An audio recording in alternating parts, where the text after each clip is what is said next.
में रखा हुआ सब्जी बेच रहे हैं। बस सब टेम्पो तो इसलिए लेके आए हैं ना कि हमारे कपड़े वपड़े बैग वैग भी हैं। सब्जी तो रेडी वाले बेचेंगे, जैसे हमारे घर में है दिहाड़ी मजदूरी कर रहे हैं और क्या करें। अब एक बात, पढ़ लिख के भी हम अगर सब्जियाँ बेचनी होती तो हम पढ़ भी लेते। कौन सा गाँव है, क्या नाम है? मैं सर सोनीपत से हूँ, खास गाँव से जी। क्या कहेंगे भाई आप इस यात्रा में चल रहे हैं? सर हमारी रिक्वेस्ट है सरकार से कि जो हमारा टीजीटी परिवार, अध्यापक परिवार, बल्कि अब तो ये 7508 परिवार हो गए हैं, इनको रोडों पे लाने के लिए मजबूर कर दिया है। और मेरा सरकार से निवेदन है कि इससे और ज़्यादा हमें किसी और रास्ते के लिए मजबूर ना करें। और जब इलेक्शन सही समय पे होते हैं, चुनाव में उतरने वाले अभ्यर्थी सही समय पे अपना नामांकन भर देते हैं और जब सही समय पे नोटिफिकेशन निकाले जाते हैं तो ये भर्तियाँ सही समय पे पूरी क्यों नहीं करती? ये एक सरकार के ऊपर सवाल है कि क्या रीज़न है उसका। अब बता देती है सरकारें कि भाई कुछ बच्चे नाराज़ और नाखुश होते हैं और इस वजह से वो कोर्ट में चले जाते हैं। बात सही है, अगर जिसको गलत लगता है वो कोर्ट में जाएगा, क्योंकि न्याय प्रक्रिया कोर्ट से ही हमें मिलती है। लेकिन हमें सरकार से फिर भी यही सवाल है कि वो अपनी पैरवी अच्छे से क्यों नहीं करती।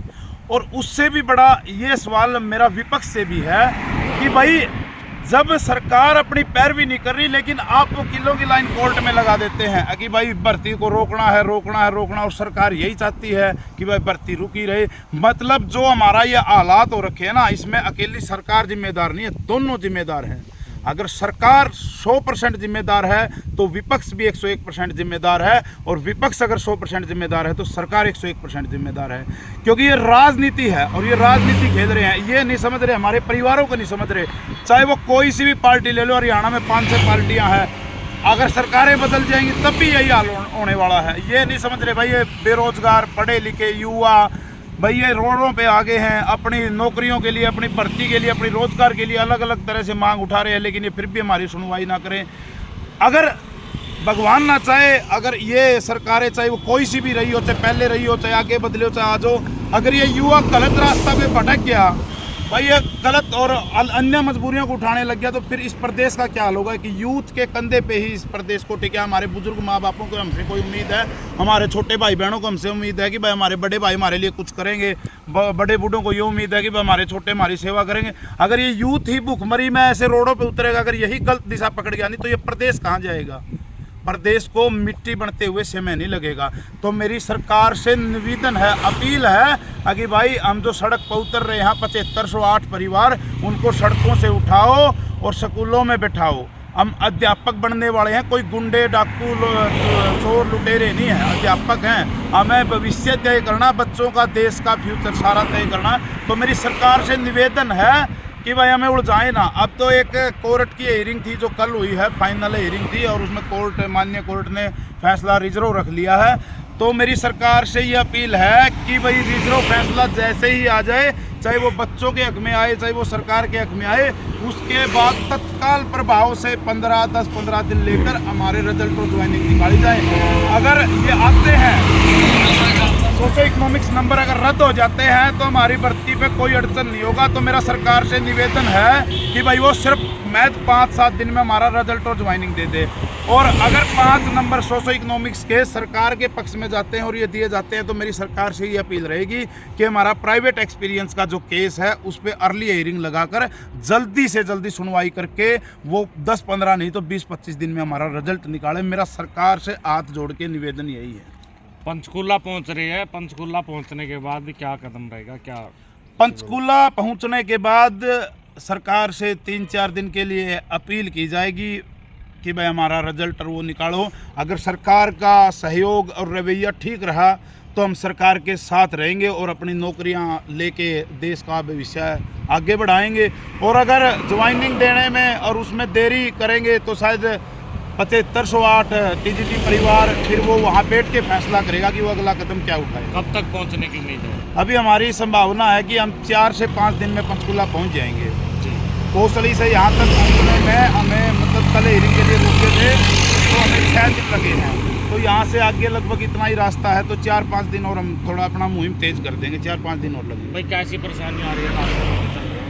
सर परेशानी तो ये है कि जैसे दोपहरी में बहुत ज़्यादा धूप भी हो रही है आप रोज कितना किलोमीटर पैदल चल रहे सर रोज हम 30 से 40 किलोमीटर तो हम आराम से कर रहे हैं। जैसे जैसे गांव के जो सरपंच हैं उनसे भी हम मिल रहे हैं, जो समाज कल्याण की समितियां जो बनी हुई हैं उनके प्रधानों से भी हम बातचीत करते चल रहे हैं। स्कूल में कितनी मूलभूत सुविधाएं हैं, कितने शिक्षक हैं, कितने पद खाली हैं, उन सब का हम डाटा लेते हुए हम आगे बढ़ रहे हैं। तो अभी तक क्या सामने आया? सर अभी तक तो यही सामने आया कि जो मूलभूत आवश्यकताएं होती है स्कूल की वो भी प्रॉपर नहीं है और शिक्षक भी प्रॉपर नहीं है, नहीं मिल रहे हैं। और उन्होंने तो आगे भी लिख के दिया हुआ कि हमारे स्कूल में स्टाफ की इतनी कमी है, लेकिन उसके बाद भी कोई इस विषय को अपने संज्ञान में नहीं लेके आया हुआ है। तो हमारी तो सिर्फ यही विनती है, अभी हमारे जो जितने भी केसेस हैं जो पेंडिंग है या जो लेट लगी हुई है उन पर सरकार जल्द से जल्द अर्ली हियरिंग लेके और इस मैटर्स को सॉर्ट आउट करके हमें ज्वाइनिंग दे करके हमें स्कूलों में भेजें ताकि हम भी राष्ट्र निर्माण में अपना योगदान दे सकें।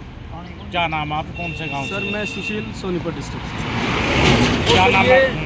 सब पढ़े लिखे युवा हैं, सब MA BEd MPhil PhD वाले हैं। मैं खुद एक PhD रिसर्च स्कॉलर हूँ, MDU से मैंने MPhil किया और अब मैं PhD रिसर्च स्कॉलर हूँ। तो सब पढ़े लिखे हैं, कोई ये नहीं है कि हम कोई ये सब इससे आगे तो मैं क्या कहूँ, देश का भविष्य बनाने वाले। बिल्कुल बिल्कुल। तो देखिए एक स्लोगन है सरकार का कि बढ़ेगा इंडिया तभी तो आगे बढ़ेगा इंडिया। और मैं रमाना जब टीचर्स नहीं होंगे तो क्या ही बढ़ेगा इंडिया और क्या ही आगे बढ़ेगा।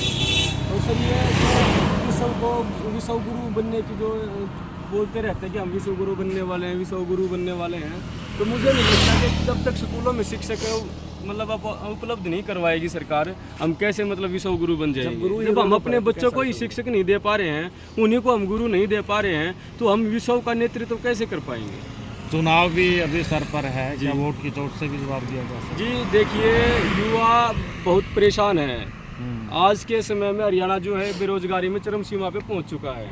युवा इतना हताश है, इतना मेंटली टॉर्चर वो हो रहा है। अगर सरकार का ऐसा ही रवैया रहा तो हो सकता है इन्हें वोट की चोट से भी जवाब दिया जा सकता है। लेकिन हम किसी का विरोध भी नहीं कर रहे हैं, हम तो ये चाह रहे हैं कि सरकार हमें जल्द से जल्द हम जितने भी युवा साथी हैं, हम सिर्फ और सिर्फ TGT की ही बात नहीं कर रहे हैं। इसमें ग्रुप C है, इंक्लूडेड सपोर्ट स्टाफ कैटेगरीज हैं, और भी है जो ग्रुप D के कॉमन कैडर के जो कैंडिडेट्स इधर से उधर भटक रहे हैं। इसमें हम सबको साथ लेके चल रहे हैं, उन सबको रोजगार दिया जाए।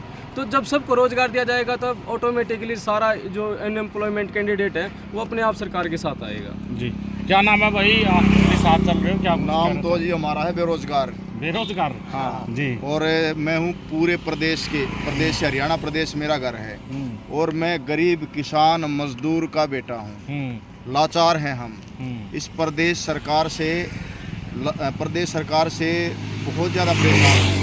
जब ये सरकार आई 2014 में और 19 तक इन्होंने बहुत अच्छा किया, भर्तियों में रोज़गार भी बहुत अच्छा दिया। लेकिन 19 के बाद जब दूसरी इनकी टर्म प्रारंभ हुई उसमें युवा इनसे बहुत ज़्यादा दुखी है और उन्होंने भर्तियां नहीं की बिल्कुल भी। प्रदेश को अशिक्षित और बेरोजगार प्रदेश बनाने में इनका बहुत बड़ा योगदान है। और हमने जो ये यात्रा निकाली है इसका हमारा उद्देश्य है सीधा TGT की ज्वाइनिंग, TGT का परिणाम। और ये पीछे फरवरी 2023 में सरकार ने विज्ञप्ति निकाली थी। उसके बाद अगस्त तक डॉक्यूमेंट वेरिफिकेशन और एग्ज़ाम हो चुके थे। छोटे से 2 केस लगे थे, उसमें सरकार ने अच्छे से पैरवी नहीं की, टाइम बढ़ता रहा। CM साहब ने अनाउंसमेंट कर दी, पूर्व CM साहब माननीय खट्टर साहब ने अनाउंसमेंट की कि 29 फरवरी को 29,000 बच्चों को रोज़गार देंगे, उनका रिजल्ट निकालेंगे। लेकिन वो केवल एक जुमला साबित हुआ। आप सब ने भी देखा, मीडिया के साथियों ने भी देखा, केवल एक जुमला साबित हुआ। अब नेक्स्ट 29 फरवरी 28 फरवरी आगे आ जाएगी, कह नहीं। और हम जो यात्रा लेके चल रहे हैं 17 अप्रैल 2024 को हमने एक यात्रा निकाली थी। इसमें हमारा केवल ना तो कोई लीडर है, हम वॉलंटियर हैं सारे के सारे, साथी जुड़ते रहते हैं, साथी पैदल चलते रहते हैं। ना किसी की फंडिंग से काम करते, ना हम किसी की पार्टी को सपोर्ट करते, ना हमें कोई पार्टी सपोर्ट करती है। हम तो बेरोजगार हैं। पूर्व की सरकारों ने भी हमारा शोषण किया और वर्तमान सरकार से कुछ उम्मीद थी तो वर्तमान सरकार भी हमारी इस उम्मीद पर खरा नहीं उतरी। इन्होंने भी हमारे साथ हमारा ऐसा ही शोषण किया। और जहाँ तक हम यात्रा में जो गांव आए हैं उनके सरपंचों से मिले हैं, वहाँ की समितियों से मिले, वहाँ पर हमने देखा कि शिक्षा का स्तर जो है ना प्रदेश का वो काफ़ी गिर चुका है। गरीब और मजदूर का बच्चा स्कूल में जाता है, गवर्नमेंट स्कूल में, और यदि गवर्नमेंट स्कूल में गरीब और मजदूर के बच्चे को यदि वहाँ पर शिक्षक नहीं मिलेगा तो वो भविष्य में फिर मजदूर तैयार हो गया, उसके जीवन में कुछ ऐसा नयापन नया करने की, कुछ आगे बढ़ने की, कुछ क्रांति लाने की या फिर अपने भविष्य को उज्जवल बनाने की संभावना फिर जीरो हो जाती है। क्योंकि जब उसको 6, 7, 8, 9, 10th में शिक्षक ही नहीं मिलेंगे, उसका बेस तैयार नहीं होगा, तो वो भावी पीढ़ी भी हमारी मजदूर ही तैयार हो रही है। तो इसलिए सरकार से निवेदन है कि इसे गरीब मजदूर के बच्चे को पुनः मजदूरी में मत धकेलो। पेरेंट्स चाहते हैं, कोई भी गरीब है, मजदूर है, उस पेरेंट्स का सपना होता है कि मेरा बेटा डॉक्टर बनेगा, इंजीनियर बनेगा, बड़ा बिजनेसमैन बनेगा, या कोई विदेश में जाके किसी अच्छी मल्टीनेशनल कंपनी में, IIT में कहीं काम करेगा, ठीक है, कोई IIT करेगा, कोई BTech करेगा। लेकिन यदि बच्चे का बेस खराब हो गया ना, गरीब के बच्चे का, जो बच्चे अच्छी फैमिली से बिलोंग करते हो तो प्राइवेट स्कूल में अच्छी शिक्षा दिलवा लेते हैं, उनके बच्चे आगे बढ़ जाते हैं। लेकिन एक जो गरीब का बच्चा है उसको शिक्षा नहीं मिलती, उसको शिक्षक नहीं मिलते विद्यालय में, तो वो तो गरीब मजदूर का बच्चा तो वापस मजदूर बन गया। और जब ये सरकार आई, इससे हम चाहते थे कि कुछ क्रांति लेके आएगी, कुछ नयापन लेके आएगी, लेकिन ये तो पुराने डर्रे पर ही चली गई पूर्व की सरकारों की तरफ। और हमें तो कई बार ऐसा लगता है पूर्व की सरकार के जो घटनाक्रम उनको देखकर और वर्तमान की जो सरकार है उनके घटनाक्रम को देखकर, तो इन सरकारों ने तो हरियाणा प्रदेश में गरीब ये जो बेरोजगार युवा है इसकी गर्दन पर दो धारी तलवार रख रखी है। इसके लिए पक्ष भी उतना जिम्मेवार है और उतना ही जिम्मेवार इसके लिए विपक्ष है। इन दोनों की नूरा की कुश्ती है, ये मिली भगत करे हुए हैं। रोजगार देना नहीं, एक सरकार कहती है कि कोर्ट में भर्तियां हैं, वो पैरवी नहीं करती, और विपक्ष वहाँ पर वकीलों की फौज खड़ी कर देता है कि भर्ती होनी नहीं चाहिए, कैसे भी करके रिजल्ट रोका जाए, इनकी भर्ती रोकी जाए। पिस कौन रहा है? युवा पिस रहा है। और दूसरी बात मैं क्लियर कर देना चाहता हूँ, हमने अपनी यात्रा में किसी भी साथी से, किसी ग्रामीण से, किसी देहाती से, किसी युवा से हमने वोट की अपील ना तो किसी को देने की और ना ही किसी का विरोध करने की। हमारा तो सिर्फ एक ही मकसद है, TGT भर्ती को कंप्लीट करवाना, 7471 जो परिवार है उनको रोजगार मुहैया करवाना, उनको स्कूलों में भेजना, उन रोडों पर धक्के खाने के लिए ना छोड़ना, और जिससे उन बच्चों को रोजगार मिलेगा। टीचर्स जब स्कूलों में जाएंगे तो गरीब, किसान, मजदूर का जो बच्चा वो पढ़ेगा, हरियाणा का, प्रदेश का, देश का भविष्य उज्जवल होगा, भारत उन्नति करेगा। तो ये तो सबसे बड़ा जो रोड़ा है, ये भारत की उन्नति में रोड़ा है। भारत को चाहते हैं कि हम विकसित राष्ट्र बना देंगे, ये भारत के विकसित राष्ट्र बनने में रोड़ा है ये। यदि इस भर्ती को कंप्लीट कर देते हैं, गरीब, किसान, मजदूर के बच्चे तक शिक्षा, उचित शिक्षा पहुंचेगी और उनके बच्चों को भी एक अवसर मिलेगा अपना उज्जवल भविष्य का निर्माण करने का। जी बहुत बहुत शुक्रिया, धन्यवाद। तो ये थे हमारे साथ TGT भर्ती को लेकर, जो कि यानी कि अब पैदल है जो पंचकूला